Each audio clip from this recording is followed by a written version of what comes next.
How can I password protect my Wix website? Hello everyone, welcome back to our channel, and in this video I'm going to show you how you can password protect your Wix website. So first of all you have to do is just simply open the Wix website that you are editing, and after that on the left hand side menu you will be able to see a bunch of different options. Just simply click on the third option which says pages and menu. Just simply tap on it and the setting option will open up for you. And under the site menu section, you will be able to see a bunch of different options like home, welcome, blog, file shares, members, etc. Just simply click on blog section, click on the three dot menu icon from there and go to the settings option from there. And over here you have a bunch of different options like page info, layout, permissions, SEO basics.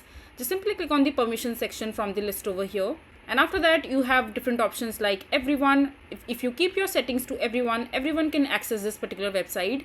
And if you want to password protect it, you just simply have to come to the middle section over here, and you also have the option called site members, so you can select as per your liking.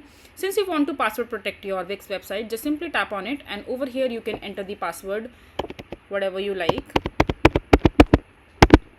and you can set this particular password. And after that, whenever you will open this website, this will ask you to open with this particular password right here. I hope you find this video to be helpful. So that is it for this video. If you find this video to be helpful, make sure to hit that like button and don't forget to subscribe to our channel for more such informative videos, and I'll see you the next time.